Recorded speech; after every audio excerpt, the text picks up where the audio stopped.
வணக்கம். இது இரவு நேர பிரதான செய்திகள். முதலில் தலைப்புச் செய்திகள். நாடாளுமன்ற குழு தலைவர் பதவி ஸ்ரீதரனை விலக்க அரசியல் குழு முடிவு. சுமந்திரன் மட்டக்களப்பில் தெரிவிப்பு. கிவிலோயா திட்டம் தொடர்பில் தமிழ் கட்சிகள் தவறான தகவல்களை பரப்புகின்றனர். அமைச்சர் ராமலிங்கம் சந்திரசேகர். புதிய பயங்கரவாத தடைச்சட்ட வரைவு ஆபத்தானது, அம்பிகா சுட்டிக்காட்டு. கடந்த 22 நாட்களில் இடம்பெற்ற 135 விபத்துக்களில் 142 பேர் மரணம். இலங்கையை கட்டி எழுப்பும் திட்டத்திற்கு ஐநா ஆதரவளிக்கும். ஐநா வதிவிட ஒருங்கிணைப்பாளர். பல்கலைக்கழக சட்டங்கள் மாற்றி அமைக்கப்பட்டு ஆளணி வளங்கள் ஏற்படுத்தப்பட வேண்டும். நாடாளுமன்ற உறுப்பினர் ரஜீவன். தெஹிவளை துப்பாக்கிச் சூடு, இராணுவத்திலிருந்து தப்பிச் சென்றவர் கைது. கொழும்பு வீதி வீடமைப்பு திட்ட பணிகள் மீள ஆரம்பம், 30 மாதங்களில் நிறைவு செய்ய எதிர்பார்ப்பு. முன்பள்ளி கல்வி முறையில் அனுர அரசு ஏற்படுத்த உள்ள மாற்றம், வடக்கு ஆளுநர். மனித புதைகுழி விவகாரம் குறித்து அரச தரப்பின் நிலைப்பாடு என்ன? அரசாங்கம் ஆட்சியை தக்க வைக்க கலாசாரம் மற்றும் சட்டத்தை மீறுகிறது. நாமல் ராஜபக்ச சாடல். மகாநாயக்க தேரர்களை சந்தித்தார் முன்னாள் ஜனாதிபதி ரணில் விக்ரமசிங்க. யாழ்ப்பாண பாடசாலை ஒன்றில் சிவலிங்கத்தை அகற்றியதற்கு எதிராக தாக்கல் செய்யப்பட்ட வழக்கு உயர் நீதிமன்றத்தினால் விசாரணைக்கு எடுத்துக்கொள்ள உத்தரவு. சிறந்தி ராஜபக்சவுக்கு சொந்தமான 40 கோடி பெறுமதியான வீடு, சிஐடி விசாரணை. மீண்டும் மொட்டு கட்சியில் இணையும் முக்கிய அரசியல் பிரமுகர்கள். சுவிஸ் நாட்டில் கோலோச்சும் ஈழத்தமிழர். தொடர்வன விரிவான செய்திகள். கிவிலோயா அபிவிருத்தி திட்டம் தொடர்பில் தமிழ் கட்சிகள் முன்வைத்து வரும் குற்றச்சாட்டுகளை அமைச்சர் ராமலிங்கம் சந்திரசேகர் மறுத்துள்ளார். குறித்த திட்டம் இன அல்லது மத அடிப்படையிலான நோக்கங்களுடன் முன்னெடுக்கப்படுவதாக கூறப்படுவது முற்றிலும் தவறானதும் அரசியல் உள்நோக்கத்துடன் பரப்பப்படும் தவறான தகவல்களுமே என அவர் தெரிவித்துள்ளார். கிவிலோயா திட்டம் குறிப்பிட்ட ஒரு இனத்திற்கோ அல்லது சமூகத்திற்கோ எதிரானதாக அல்லாது தேசிய அபிவிருத்தி, விவசாய வளர்ச்சி மற்றும் நீர்வள முகாமைத்துவத்தை இலக்காக கொண்டு வடிவமைக்கப்பட்ட ஒரு அரசாங்க திட்டம் என அமைச்சர் வலியுறுத்தியுள்ளார். இந்த ஆட்சியின் கீழ் இனவாதத்துக்கும் மதவாதத்துக்கும் எந்த விதமான இடமும் இல்லை. அனைத்து மக்களையும் சமமாக கருதும் கொள்கையுடனேயே அரசாங்கம் செயல்படுகிறது என அவர் தெளிவுபடுத்தினார். தமிழ் கட்சிகள் முன்வைக்கும் குற்றச்சாட்டுகளின்படி கிவிலோயா திட்டம் பாரம்பரிய தமிழ் பகுதிகளில் நில அபகரிப்பையும் மக்கள் தொகை மாற்றத்தையும் நோக்கமாக கொண்டதாக கூறப்படுகிறது. மேலும் உள்ளூர் மக்களின் சம்மதமின்றி திட்டம் முன்னெடுக்கப்படுவதாகவும் சுற்றுச்சூழல் மற்றும் சமூகத்தாக்க மதிப்பீடுகள் போதிய அளவில் மேற்கொள்ளப்படவில்லை என்றும் அவர்கள் சுட்டிக்காட்டுகின்றனர். இதற்கு பதிலளித்த அமைச்சர் சந்திரசேகர், தமிழ் மக்களின் நில உரிமைகளும் சமூக உரிமைகளும் முழுமையாக பாதுகாக்கப்படும் என்றும் எந்த ஒரு சமூகமும் அநீதிக்குள்ளாக்கப்பட அனுமதிக்கப்பட மாட்டாது என்றும் உறுதியளித்தார். சட்டத்துக்கு முரணான நில கையகப்படுத்தல்கள் எதுவும் இடம்பெறாது என்றும் திட்டம் தொடர்பான அனைத்து நடவடிக்கைகளும் உரிய சட்ட முறைகளின் கீழேயே மேற்கொள்ளப்படுவதாகவும் அவர் தெரிவித்துள்ளார். மேலும் கிவிலோயா திட்டத்தின் மூலம் வறட்சியினால் பாதிக்கப்பட்ட பகுதிகளில் விவசாய உற்பத்தி அதிகரிப்பதோடு ஆயிரக்கணக்கான விவசாய குடும்பங்களுக்கு நிலையான நீர்ப்பாசன வசதி கிடைக்கும் என அமைச்சர் குறிப்பிட்டார். இந்த திட்டத்தை இன அரசியல் கண்ணோட்டத்தில் பார்க்காமல் நாட்டின் நீண்டகால அபிவிருத்தி தேவையாக கருதி அணுக வேண்டும் என்றும் அவர் அழைப்பு விடுத்துள்ளார். மஹிந்த ராஜபக்ச ஆட்சி காலத்தில் வடக்கில் அடக்குமுறைகள் கட்டவிழ்த்து விடப்பட்டன. தமிழ் மக்களின் உரிமைகள் பறிக்கப்பட்டன. அந்த காலகட்டங்களில் எல்லாம் அரசாங்கத்துடன் ஒட்டுண்ணியாக இருந்த தமிழ் கட்சிகள் இன்று தமிழ் மக்களுக்கு நன்மை நடக்கும் பொழுது பொங்கி எழுகின்றன. தமது அரசியல் இருப்புக்கு இந்த மக்களால் தெரிவு செய்யப்பட்ட தேசிய மக்கள் சக்தியால் தான் ஆபத்து என்பதால் தான் அவர்கள் மக்கள் நலன் திட்டங்களில் கூட அரசியல் சாயம் பூசி ஒரு இழிவான அரசியலை முன்னெடுத்து வருகின்றனர். உள்ளூராட்சி சபை தேர்தலின் போது கூட அந்த காணி அளவீட்டில் அரசியல் சாயம் பூசி பெரும் தாக்கத்தை ஏற்படுத்தினார்கள். தன்னுடைய அரசியல் வாக்கு வேட்டைக்காக ஒரு உரிய வகையில் இடம்பெற இருந்த காணி அளவீட்டை குழப்பினார்கள். அதில் மற்றுமொரு அங்கமாகவே இந்த திட்டத்திற்கு போர்க்கொடியை தொடுக்கின்றார்கள். தமக்கான அரசியல் பாதை எது என்பது தமிழ் மக்கள் என்று நன்கு அறிந்து வைத்துள்ளனர். அதனால்தான் வரலாறு காணாத வகையில் வடக்கு கிழக்கில் கூட எங்களுக்கு ஆதரவு கிடைத்திருக்கின்றது. இதை குழப்புவதற்குத்தான் காழ்ப்புணர்ச்சி அரசியலாக இப்படியான விஷமத்தனமான பிரச்சாரங்கள் முன்னெடுக்கப்படுகின்றது. நாங்கள் மக்களுக்கு விரோதமான எந்த திட்டங்களையும் முன்னெடுக்க மாட்டோம் என அவர் குறிப்பிட்டுள்ளார். இலங்கையை மீண்டும் கட்டியெழுப்பும் திட்டத்திற்கு ஐக்கிய நாடுகள் சபை தொடர்ந்து ஆதரவளிக்கும் என ஐநா வதிவிட ஒருங்கிணைப்பாளர் மார்க்-ஆண்ட்ரே பிராங் தெரிவித்துள்ளார். அமைச்சர் பேராசிரியர் உபாலி பன்னிலாவுக்கும் ஐக்கிய நாடுகள் வதிவிட ஒருங்கிணைப்பாளருக்கு இடையிலான சந்திப்பு நேற்று நடைபெற்றது. இந்த சந்திப்பில் உணவு திட்டத்தின் நாட்டு பிரதிநிதி பிலிப் பாடு மற்றும் துணை பிரதிநிதி ரபார்ட் ஆலிவர் உள்ளிட்ட பிரதிநிதிகள் குழுவும் பங்கு கொண்டிருந்தனர். இந்த சந்திப்பின் போது டிட்பா புயலுக்கு பிறகு மக்களின் வாழ்க்கையை மீட்டெடுப்பதிலும் பாதிக்கப்பட்ட மக்களின் ஊட்டச்சத்து தேவைகளை பூர்த்தி செய்வதிலும் உதவியதற்காக ஐக்கிய நாடுகள் சபைக்கு அமைச்சர் தனது நன்றியை தெரிவித்துக் கொண்டார். இந்த நிலையில் ஐநா வதிவிட ஒருங்கிணைப்பாளர் மார்க்-ஆண்ட்ரே இலங்கையை மீண்டும் கட்டியெழுப்பும் திட்டத்திற்கு தனது அமைப்பு தொடர்ந்து ஆதரவு அளிக்கும் எனவும் மறுகட்டமைப்புக்காக அரசாங்கம் மேற்கொண்ட நடவடிக்கைகள் பாராட்டத்தக்கது எனவும் தெரிவித்துள்ளார். கொழும்பு வீதி வீடமைப்பு திட்டத்தின் கட்டுமான பணிகள் நேற்று முன்தினம் உத்தியோகபூர்வமாக மீண்டும் ஆரம்பித்து வைக்கப்பட்டன. இந்த வீடமைப்பு பணிகளை அடுத்த 30 மாதங்களுக்குள் நிறைவு செய்யும் இலக்கம் வகுக்கப்பட்டுள்ளதாக அறிவிக்கப்பட்டுள்ளது. 2014ஆம் ஆண்டு ஆரம்பிக்கப்பட்ட இந்த வீடமைப்பு திட்டம் நிலவிய நிதி நெருக்கடி மற்றும் ஏனைய காரணங்களினால் இடைநிறுத்தப்பட்டிருந்தது. இந்த திட்டம் 7287 மில்லியன் ரூபாய் செலவில் மதிப்பீடு செய்யப்பட்டுள்ளதுடன் 615 வீடுகளை கொண்ட இந்த தொகுதி 2 ஏக்கர் 1 ரோட் மற்றும் 36 பேச்சஸ் நிலப்பரப்பில் அமைய உள்ளது என்பது குறிப்பிடத்தக்கது. கொகுவலை சாரணங்கர வீதி போதியவத்தை பகுதியில் இடம்பெற்ற துப்பாக்கி சூட்டு சம்பவத்துடன் தொடர்புடைய துப்பாக்கிதாரி மேல் மாகாணத்தின் தெற்கு போலீஸ் குற்றத்தடுப்பு பிரிவினரால் வெள்ளிக்கிழமை கைது செய்யப்பட்டுள்ளார். கைது செய்யப்பட்டவர் திகிவளை பகுதியைச் சேர்ந்த 35 வயதுடையவர் ஆவார். இது தொடர்பில் தெரிய வருவதாவது, கொகுவலை சரணங்கர வீதி போதியவத்தை பகுதிக்கு 2025 12ஆம் மாதம் 30 அன்று இரவு மோட்டார் சைக்கிளில் சென்ற இனம் தெரியாத இருவர் வீடொன்றின் மீது துப்பாக்கி சூடு நடத்திவிட்டு தப்பி சென்றுள்ளனர். துப்பாக்கி சூட்டில் 16 வயதுடைய சிறுமி ஒருவர் காயமடைந்து கழுபோபில போதனா வைத்தியசாலையில் அனுமதிக்கப்பட்டுள்ளார்.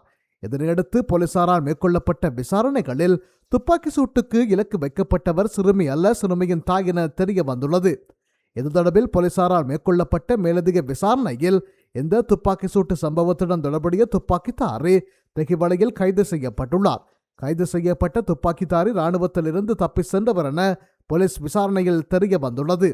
துப்பாக்கிதாரியுடன் நடத்தப்பட்ட விசாரணையில் தெகிவளை பகுதியில் உள்ள பழைய வீடொன்றில் இருந்து துப்பாக்கி சூட்டு சம்பவத்துக்கு பயன்படுத்தப்பட்ட துப்பாக்கி கைப்பற்றப்பட்டுள்ளது. இந்த துப்பாக்கி சூடு பாதாள உலக கும்பல் தலைவரின் தலைமையில் இடம்பெற்றுள்ளதாக போலீஸ் விசாரணையில் தெரிய வந்துள்ளது. பல்கலைக்கழக சட்டங்களை மாற்றியமைத்து ஆளணி வளங்களை ஏற்படுத்தி இலங்கை பல்கலைக்கழகங்களின் தகமையை உயர்த்த வேண்டும் என நாடாளுமன்ற உறுப்பினர் ரஜீவன் தெரிவித்துள்ளார். நாடாளுமன்றத்தில் நேற்று முன்தினம் இடம்பெற்ற பல்கலைக்கழக திருத்த சட்ட விவாதத்தில் உரையாற்றுகையில் அவர் இவ்வாறு தெரிவித்துள்ளார்.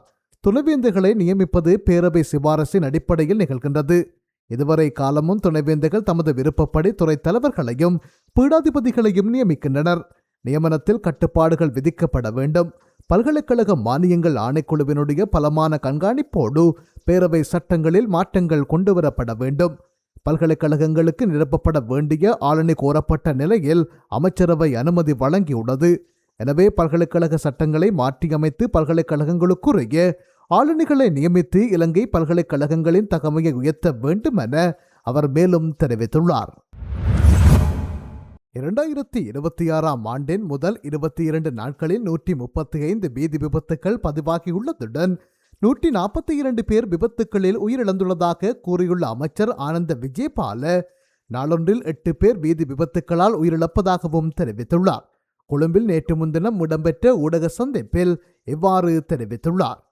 நாளொன்றுக்கு வீதி விபத்துக்களால் சுமார் 7 அல்லது 8 பேர் உயிரிழக்கின்றனர்.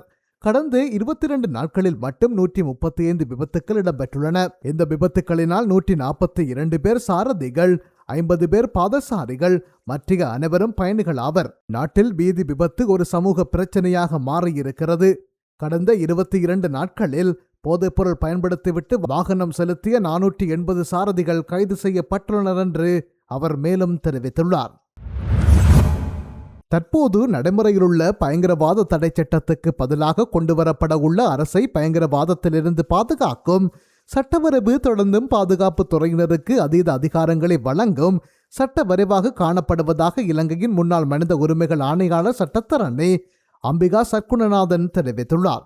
வடக்கு கிழக்கு சிவில் ஒருங்கிணைப்பு குழுவின் ஏற்பாட்டில் கொழும்பில் இடம்பெற்ற பயங்கரவாதத்திலிருந்து அரசை பாதுகாக்கும் தொடர்பாக சிவில் அமைப்பு பிரதிநிதிகள் மற்றும் தூதரக அதிகாரிகளுக்கு தெளிவுபடுத்தும் கலந்துரையாடலில் அவர் இவ்வாறு குறிப்பிட்டுள்ளார். இலங்கையில் பயங்கரவாத தடைச்சட்டம் 1979 ஆண்டு தற்காலிகமாக கொண்டு வருகிறோம் என கூறி கொண்டுவரப்பட்டாலும் 1982 நிரந்தரமாக்கப்பட்டு இன்று வரை பயங்கரவாத தடைச்சட்டம் செயற்படுத்தப்பட்டு வருகிறது. பயங்கரவாதம் என்றால் என்ன என்பது தொடர்பில் சரியான வரைவிலக்கணம் தெரியாத ஒரு சட்டமாக, பாதுகாப்புத்துறையினர் தாங்கள் விரும்பிய அர்த்தத்தில் வழக்கு தாக்கல் செய்கின்ற ஒரு சட்டமாக பயங்கரவாத தடைச்சட்டம் செயல்படுத்தப்பட்டு வருகிறது. அதிலும் குறிப்பாக இந்த சட்டம் வடக்கு கிழக்கு பகுதிகளில் பிரயோகிக்கப்பட்டாலும் கொழும்பில் இடம்பெற்ற அறகலையை அடக்குவதற்காக கடந்த அரசாங்கத்தினால் பலர் குறித்த சட்டத்தின் கீழ் கைது செய்யப்பட்டார்கள். அப்போதுதான் இந்த சட்டத்தின் ஆபத்து தொடர்பில் தெற்கில் உள்ளவர்கள் உணரக்கூடியதாக சூழ்நிலை உருவானது. தற்போது ஆட்சியில் உள்ள அரசாங்கம் தன்னிடம் ஆட்சி அதிகாரம் இல்லாத நிலையில் பயங்கரவாத தடைச்சட்டத்தை நீக்குவோம் என்ற உத்தரவாதத்தை வழங்கி ஒரு வருடம் கடந்த நிலையிலும் நீக்கப்படவில்லை. தற்போது சில திருத்தங்களை மட்டும் மேற்கொண்டு அரசை பயங்கரவாதத்திலிருந்து பாதுகாக்கும் சட்டம் என்ற பெயருடன் ஒரு வரவை தயாரித்து முடித்திருக்கின்றார்கள். தற்போது பயன்பாட்டில் உள்ள பயங்கரவாத தடைச்சட்டம் மனித உரிமைகள் செயற்பாட்டாளர்கள் ஊடகவியலாளர்களை அடக்குமுறை சட்டமாக செயற்பட்டு வந்திருக்கின்ற நிலையில் தற்போது புதிய வரைவும் அதே செயற்பாட்டை மேற்கொள்ளக்கூடிய விதத்தில் தயாரிக்கப்பட்டமை ஆபத்தான விடயம். தற்போதுள்ள பயங்கரவாத தடைச்சட்டத்தை பார்த்தால் இந்த சட்டத்தில் கைது செய்யப்பட்ட நபர்கள் அநேக மாணவர்களிடம் குற்ற ஒப்புதல் வாக்குமூலங்கள் இலங்கை சிறைகளில் சித்திரவதை செய்யப்பட்டு பெறப்பட்டுள்ளன. உதாரணமாக கூறினால் 18 வருடங்கள் சிறையில் இருந்த சந்திரபோஸ் என்ற நபர் தன்னை சிறையிலிருந்து சித்திரவதை செய்து குற்ற ஒப்புதல் வாக்குமூலம் பெற்றார்கள் என 2021 ஆண்டு மேன்முறையீடு செய்த நிலையில் பின்னர் அவர் விடுவிக்கப்பட்டார். அவரின் உடல் பகுதிகளில் அநேகமான இடங்களில் தழும்புகள் காணப்பட்டமை சிறையில் சித்திரவதை செய்யப்பட்டதை காட்டுவதாக அமைந்தது. பயங்கரவாத தடைச்சட்டத்தின் பின்னர் 2018 பின்னர் வரவுகள் கொண்டுவரப்பட்டு எதிர்ப்புகள் மற்றும் அழுத்தங்கள் காரணமாக கைவிடப்பட்ட நிலையில் தற்போது அரசை பயங்கரவாதத்திலிருந்து பாதுகாக்கும் சட்டம் என்ற பெயருடன் சட்ட வரைவு தயார் செய்யப்பட்டுள்ள நிலையில் நிறைவேற்றப்படவில்லை. 2021 ஆண்டு கொண்டுவரப்பட்ட வரைவில் நீதித்துறையை பலவீனப்படுத்தி போலீசாரின் அதிகாரங்களை உயர்த்துவதான சட்ட வரைவு தயாரிக்கப்பட்டிருந்தது. அதேபோன்று தற்போது தயாரிக்கப்பட்ட புதிய சட்ட வரைவில் தடை செய்யப்படும் ஒரு இடத்தினை அறிக்கும் அதிகாரம் ஜனாதிபதியை தாண்டி அமைச்சின் செயலாளருக்கு வழங்கப்படுகின்றது. இந்த புதிய சட்ட வரைவில் ஒரு மனிதனுடைய நடமாட்டம் சுதந்திரத்தை போலீசார் தீர்மானிப்பது மனித உரிமை செயற்பாட்டாளர்கள் மற்றும் ஊடகவியலாளர்களின் செயற்பாடுகளை தடுப்பதற்கான ஒரு உத்தியாகும். அதேபோன்று பயங்கரவாதம் என்ற சொல் வரையறுக்கப்படாத நிலையில் குற்றம் ஒன்றை ஒருவர் செய்ய பார்க்கிறார் என்ற காரணத்தின் அடிப்படையில் அவரை கைது செய்யும் அதிகாரம் பாதுகாப்பு தரப்பினருக்கு வழங்கப்படுகிறது. கைது செய்யும் அதிகாரம் புதிய சட்டத்திலும் ஆயுதம் தாங்கிய படைகளிடம் காணப்படுகின்ற நிலையில் 24 மணித்தியாலங்கள் வரை அவருக்குரிய பாதுகாப்புகள் தொடர்பில் சந்தேகங்கள் எழுவதாக அமைகிறது. ஏனெனில் ஆயுத படைகளால் கைது செய்யப்படும் நபர் ஒருவரை 24 மணித்தியாலத்துக்கு முன்னர் போலீஸ் நிலையம் ஒன்றில் ஒப்படைக்க வேண்டுமென குறிப்பிடப்படுகிறது. புதிய சட்ட வரைவில் ஏற்கனவே தடுத்து வைக்கும் அதிகாரத்தை நீதித்துறையிலிருந்து நிர்வாகத்துறை தீர்மானித்த நிலையில் சிறிய திருத்தமாக குற்றப்பத்திரம் தாக்கல் செய்யாவிட்டால் பிணையில் விடுவிக்கலாம் என்ற ஒரு வடிவத்தை சேர்த்திருக்கின்றார்கள். அத்துடன் குற்றம் ஒப்புதல் வாக்குமூலத்தை போலீசார் தாங்கள் நினைத்தவாறு எழுதி வாங்கும் நிலையை மாற்றி நீதிமன்றத்தின் முன்வர வேண்டும், வீடியோ பதிவு மேற்கொள்ள வேண்டும் என கூறப்படுகிறது. இது எவ்வாறாக இருந்தாலும் புதிய சட்டத்தில் நீதிமன்றம் பிணை வழங்க முடியுமே அல்லாமல் அவரை வழக்கிலிருந்து விடுவிப்பதற்கான அதிகாரமற்ற நீதித்துறையாகவே காணப்படுகிறது. ஆகவே பயங்கரவாதத்திலிருந்து அரசை பாதுகாக்கும் புதிய சட்ட வரைவும் அடிப்படை உரிமை மீறல்களை புரிவதற்கான ஒரு வரைவாகவே காணப்படுகிறது என சுட்டிக்காட்டியுள்ளார். இந்த கலந்துரையாடலில் வடக்கு கிழக்கை பிரதிநிதித்துவப்படுத்தும் சிவில் அமைப்பின் பிரதிநிதிகள், அமெரிக்கா, சுவிஸ், ஆஸ்திரேலியா மற்றும் ஐநாவை பிரதிநிதித்துவப்படுத்தும் அதிகாரிகள் கலந்து கொண்டனர்.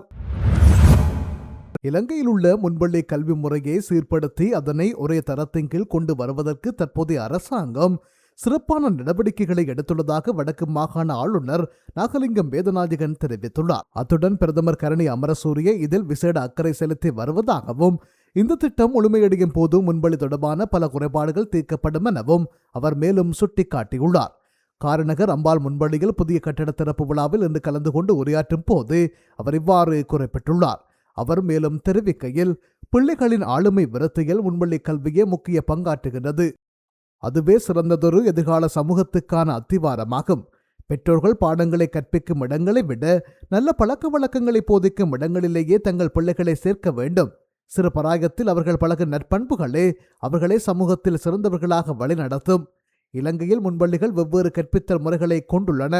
இதனை சீர்படுத்தி ஒருங்கமைக்கப்பட்ட பாடத்திட்டத்தினை கொண்டு வர அரசாங்கம் நடவடிக்கை எடுத்துள்ளது. வடக்கு மாகாண சபையினால் முன்பள்ளி ஆசிரியர்களுக்கு வழங்கப்படும் கொடுப்பனவு போதாது என்பதை நான் அறிவேன்.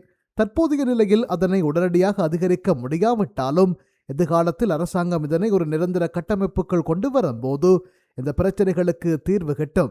இவ்வாறு அவர் தெரிவித்துள்ளார்.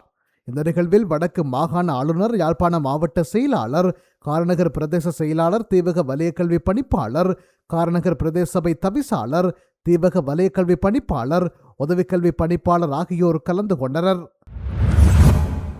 மனித புதைகுழி அகழ்வு வணிகத்தில் விசேட கவனம் செலுத்தியுள்ளதாகவும் தமது உறவுகளுக்கு என்ன நேர்ந்தது என்பதை அறிந்து கொள்ளும் உரிமை தமிழர்களுக்கு உண்டு எனவும் நீதி மற்றும் தேசிய ஒருமைப்பாடு அமைச்சர் கர்சன நாணயக்கார் தெரிவித்துள்ளார். காணாமல் போனோர் பற்றிய அலுவலக நடவடிக்கை மற்றும் மனித புதைகுழி விவகாரம் தொடர்பில் ஊடகம் ஒன்று வினவிய போதே அவர் இவ்வாறு குறிப்பிட்டுள்ளார். இதுகுறித்து அவர் மேலும் தெரிவித்ததாவது, காணாமல் போனோர் பற்றிய அலுவலகத்துக்கு கிடைக்கப்பெற்ற முறைப்பாடுகள் மற்றும் விசாரணைகள் தொடர்பில் அலுவலகத்தின் மீது குற்றச்சாட்டுகள் முன்வைக்கப்பட்டுள்ளன. இந்த குற்றச்சாட்டுக்கு பிரதான காரணம் அப்போதைய அரசியல் சூழலை தவிர அலுவலகத்தின் குறைபாடல்ல.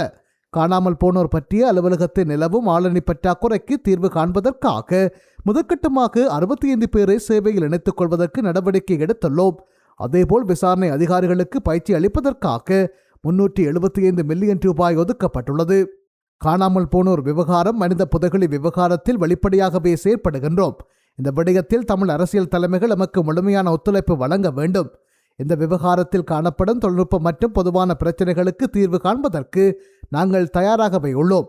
காணாமல் போனோர் விவகாரத்தில் எவரையும் பாதுகாக்க வேண்டிய அவசியம் எமக்கு கிடையாது என தெரிவித்துள்ளார். தமது அரசாங்கத்தை பாதுகாத்துக் கொள்வதற்காக நாட்டின் கலாசாரம், மதம் மற்றும் சட்டங்களுக்கு முரணாக வேண்டும் செயற்பட தற்போதைய ஆட்சியாளர்கள் தயாராக உள்ளமை லால்காந்தவின் உரையின் மூலம் தெளிவாகின்றது என ஸ்ரீலங்கா பொதுஜன பெரமுனவின் தேசிய அமைப்பாளர் நாமல் ராஜபக்ச தெரிவித்துள்ளார். கொழும்பு நெல்லும் மாவட்டத்திலுள்ள கட்சி தலைமையகத்தில் இன்று ஞாயிற்றுக்கிழமை நடைபெற்ற ஊடகவியலாளர் சந்திப்பிலேயே அவர் இதனை குறிப்பிட்டுள்ளார். கோட்டணிந்திருப்பவர்களை தாக்குவேன் என கூறியது சட்டத்தை தாக்குவதாகும். காவி அங்கி அணிபவர்களை பற்றி அவர்கள் கவலைப்பட மாட்டார்கள் என்று அவர் கூறியுள்ளார். இதன் பொருள் அரசாங்கத்தில் உள்ளவர்கள் தங்கள் உயிர் வாழ்விற்காக உள்ளூர் கலாச்சாரத்தையும் மதங்களையும் அளிக்க தயாராக உள்ளனர். ஜனாதிபதியின் மனம் சிறிதளவு காயப்பட்டாலும் பொலிஸ் மா அதிபரும் குற்றப்புலனாய்வு திணைக்களமும் ஏனைய அனைத்து வேலைகளையும் நிறுத்திவிட்டு ஜனாதிபதியின் மனதை ஆட்டுகைப்படுத்துவதற்கே குறியாக உள்ளனர். பொய்களை கூறி ஆட்சிக்கு வந்த விதம் குறித்து குறிப்பிட்ட நாமல், மக்கள் அந்தரேயின் கதைகளை கேட்டு சிரித்து கைதட்டியதைப் போல இன்று பொய்களை நம்பி ஏமாந்துள்ளனர். இறுதியில் அந்தரே ராஜாவானதைப் போல இன்று ஜனாதிபதி அதிகாரத்துக்கு வந்து தனது குரோதத்தையும் பொறாமையையும் வெளிப்படுத்துகின்றார். இலங்கை தமிழரசுக் கட்சியின் அரசியல் குழுவின் பணிப்பை நாடாளுமன்ற உறுப்பினர் சிவஞானம் ஸ்ரீதரன் ஏற்றுக்கொள்ள மறுத்த காரணத்தினால் தமிழரசுக் கட்சியின் நாடாளுமன்ற குழு தலைவர் பதவியை அவரிடமிருந்து மீளப்பெற கட்சி தீர்மானித்துள்ளது என்று கட்சியின் பொதுச் செயலாளர் ஜனாதிபதி சட்டத்தரணி M.A. சுமந்திரன் தெரிவித்துள்ளார். இன்று பிற்பகல் மட்டக்களப்பு களுவாஞ்சிக்குடியில் நடந்த நிகழ்வொன்றில் கலந்து கொண்டதன் பின்னர் ஊடகங்களுக்கு கருத்து தெரிவிக்கும் போதே அவர் மேற்கண்டவாறு குறிப்பிட்டுள்ளார். ஸ்ரீதரனுக்கு நாடாளுமன்ற குழு தலைவர் பதவியானது தமிழரசுக் கட்சியின் அரசியல் குழுவினாலேயே வழங்கப்பட்டது. தேர்தல் முடிந்த பின்னர் வவுனியாவில் அரசியல் குழுவின் கூட்டத்தில் அந்த நேரத்தில் மாவை சேனாதிராஜாவும் கலந்து கொண்டார். அந்த நேரத்தில் தேசிய பட்டியல் ஆசனத்தை வைத்தியர் சத்தியலிங்கத்துக்கு வழங்குவதற்கும் அந்த அரசியல் குழு கூட்டத்திலேயே தீர்மானிக்கப்பட்டது. அதேபோன்று நாடாளுமன்றத்தின் கொறடா பதவியை வைத்தியர் சத்தியலிங்கத்துக்கு வழங்க தீர்மானிக்கப்பட்டதுடன் நாடாளுமன்ற நடவடிக்கை குழுவின் பிரதிநிதியாக நாடாளுமன்ற உறுப்பினர் ரா சாணக்கியனையும் நியமிக்க தீர்மானிக்கப்பட்டது. நாடாளுமன்ற குழுவின் தலைவராக நாடாளுமன்ற உறுப்பினர் ஸ்ரீதரனை நாங்கள் நியமித்தோம். நேற்று திருகோணமலையில் நடைபெற்ற கூட்டத்தில் இவை பற்றி ஆராயப்பட்டன. அரசியல் குழுவினால் நியமிக்கப்பட்ட நியமனங்களை மாற்றுவதற்கான அதிகாரம் அரசியல் குழுவுக்கே இருக்கின்றது. எந்த குழு நியமித்ததோ அதனை மாற்றுவதற்கு அதிகாரம் அந்த குழுவுக்கே உண்டு. தமிழரசுக் கட்சியின் அரசியல் குழுவின் ஆலோசனையை அவர் ஏற்றுக்கொள்ள மறுத்ததன் காரணத்தினால் அரசியல் குழுவினால் வழங்கப்பட்ட நியமனத்தை மீளப் பெறுவது என தீர்மானிக்கப்பட்டது. அரசியல் குழு அவர் மீது நம்பிக்கை வைத்து ஏகமனதாக நாடாளுமன்ற குழு தலைவர் பதவியை அவருக்கு வழங்கியது. அந்த அரசியல் குழு 2 தடவைகள் அவர் அரசமைப்பு கவுன்சிலில் இருந்து ராஜினாமா செய்ய வேண்டும் என்ற ஆலோசனையை ஏகமனதாக வழங்கியிருந்தது. நேற்றைய தினம் சுமார் 4 மணி நேரம் அதே கருத்தை அவரிடம் வலியுறுத்தியிருந்தோம். ஆகவே கட்சியின் எந்த உயர்குழு அவருக்கு அந்த பதவியை வழங்கியதோ அந்த குழுவின் ஆலோசனையையும் வற்புறுத்தலையும் அவர் செவிமடுக்கவில்லை என்றால் அந்த பதவியை அவரிடமிருந்து எடுப்பது என தீர்மானித்தோம் என்று குறிப்பிட்டுள்ளார்.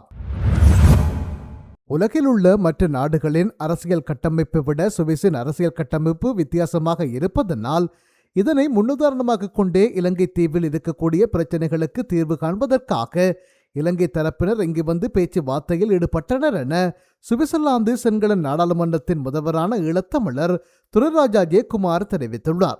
ஐபிசி தமிழின் உலகாளும் தமிழர் நிகழ்ச்சியில் கலந்து கொண்டு கருத்து வெளியிட்ட போது அவர் இந்த விடயத்தினை குறிப்பிட்டுள்ளார். இதுகுறித்து அவர் மேலும் தெரிவிக்கையில், சுவிஸில் வாழக்கூடிய இளைய தலைமுறையினருக்கு தொப்புள்கொடி உறவுகள் மீது அதிக அக்கறை இருக்கிறது. ஈழத்திலிருந்து இந்த நாட்டுக்கு வந்து அரசியல் தஞ்சம் கோரியிருந்த எனக்கு குடியுரிமை கிடைப்பதற்கு நிறைய காலம் தேவைப்பட்டது. எனக்கு குடியுரிமை கிடைத்த பிறகு நான் ஏனைய இன மக்களுடன் இணைந்து பணியாற்றுவதை பார்த்து பசுமை கட்சி எனக்கு வாய்ப்பு வழங்கியது. 2012ஆம் ஆண்டு தேர்தலில் போட்டியிட்டதனால் எனக்கு இந்த வாய்ப்பு கிடைத்ததனால் 10 வருடங்களாக இந்த நகர சபையில் ஒரு அங்கத்தவராக இருக்கின்றேன்.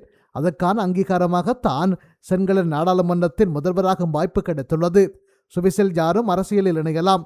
வருமானமின்றி சேவை அடிப்படையில் செய்ய வேண்டும். அந்த அடிப்படையில் இந்த அரசியல் பணியில் ஈடுபட்டுள்ளேன் என அவர் தெரிவித்துள்ளார். ஸ்ரீலங்கா பொதுஜன பெரமுன கட்சியின் முன்னாள் தலைவர்கள் குழுவொன்று மீண்டும் அதே கட்சியில் இணைவதற்கான பேச்சுவார்த்தைகளை மேற்கொண்டு வருவதாக தகவல்கள் வெளியாகியுள்ளன. கடந்த ஜனாதிபதி தேர்தலின் போது முன்னாள் ஜனாதிபதி ரணில் விக்ரமசிங்கவை ஆதரித்த ஸ்ரீலங்கா பொதுஜன பெரமுன கட்சியை சேர்ந்த முன்னாள் குழுவினரே இவ்வாறு மீண்டும் இணைய உள்ளனர். அதன்படி தற்போது அதற்கான பேச்சுவார்த்தைகள் பெரும்பாலும் வெற்றிகரமாக நிறைவடைந்துள்ளதாக தெரிவிக்கப்படுகிறது. ரணில் விக்ரமசிங்க ஜனாதிபதியாக பதவி வகித்த சந்தர்ப்பத்தில் பிரதி அமைச்சராக பதவி வகித்த ஸ்ரீலங்கா பொதுஜன பெரமுன கட்சியின் முன்னாள் நாடாளுமன்ற உறுப்பினர் எதிர்வரும் வாரங்களில் மீண்டும் அதே கட்சியில் இணைய வாய்ப்புள்ளதாகவும் தெரிவிக்கப்படுகிறது. கடந்த ஜனாதிபதி தேர்தலில் ரணில் விக்ரமசிங்கவை ஆதரித்த முன்னாள் அமைச்சர் ரமேஷ் பத்திரன கடந்த 22ஆம் தேதி மீண்டும் ஸ்ரீலங்கா பொதுஜன பெரமுன கட்சியில் இணைந்துள்ளார். இதேவேளை ரணில் தலைமையிலான ஐக்கிய தேசிய கட்சி மற்றும் எதிர்க்கட்சித் தலைவர் சஜித் பிரேமதாச தலைமையிலான ஐக்கிய மக்கள் சக்தி ஆகிய இரு கட்சிகளும் விரைவில் இணைந்து பணியாற்ற தயாராகி வருகின்றன. இந்த விடயம் தொடர்பில் கலந்துரையாடுவதற்கான மற்றொரு பேச்சுவார்த்தை நேற்றைய தினம் கொழும்பு தாட்சாமுத்ரா ஹோட்டலில் இடம்பெற்றிருந்தது.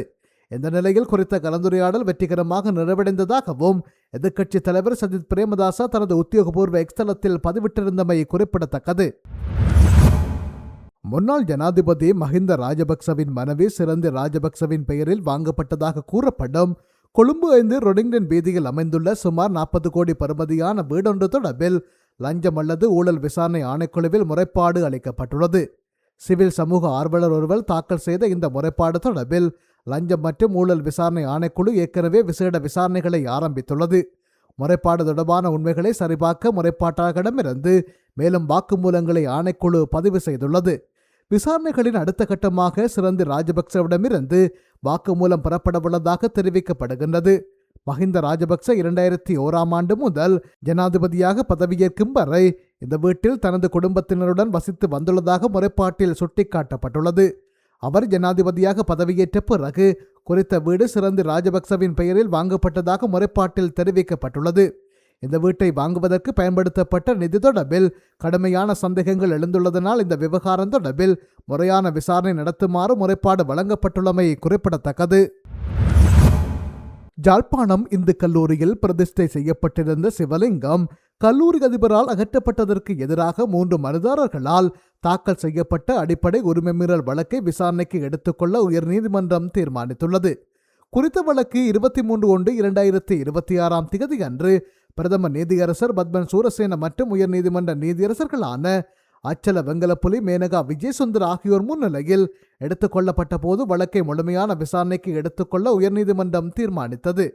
இந்த வழக்கின் விடய பொருளாக 2018ஆம் ஆண்டு யாழ்ப்பாணம் இந்து கல்லூரியில் பிரதிஷ்டை செய்யப்பட்ட சிவலிங்கம் அப்போது அதிபரால் அகற்றப்பட்டதுடன் பின்னர் அதனை வேறொரு இடத்தில் மீண்டும் நிறுவ நடவடிக்கை எடுக்கப்பட்டவை குறிப்பிடப்பட்டுள்ளது. இந்த செயற்பாடு அடிப்படை உரிமை மீறலாகும் என குறிப்பிட்ட மனுதாரர்கள் இந்த வழக்கை தாக்கல் செய்துள்ளனர். உயர் நீதிமன்றத்தின் தீர்மானத்தின் அடிப்படையில் குறித்த வழக்கு 3/7/2026 அன்று விவாதத்துக்காக திகதியிடப்பட்டுள்ளது. முன்னாள் ஜனாதிபதி ரணில் விக்ரமசிங்கே கண்டிக்கு விஜயம் செய்து மல்பத்தை பீடம் மற்றும் அஸ்கிரிய பீடங்களின் மகாநாயக்கர்களை வணங்கி அவர்களின் ஆசிகளை பெற்றார். மல்பத்தை பீடத்தின் மகாநாயக்கர் வணக்கத்துக்குரிய திப்பட்டுவாவே ஸ்ரீ சுமங்கல தேரர் மற்றும் அஸ்கிரிய பீடத்தின் மகாநாயக்கர் வணக்கத்துக்குரிய வராகொடை ஞானரத்த தேரர் ஆகியோரை சந்தித்து பல்வேறு விடயங்கள் தொடர்பாக கலந்துரையாடினார்.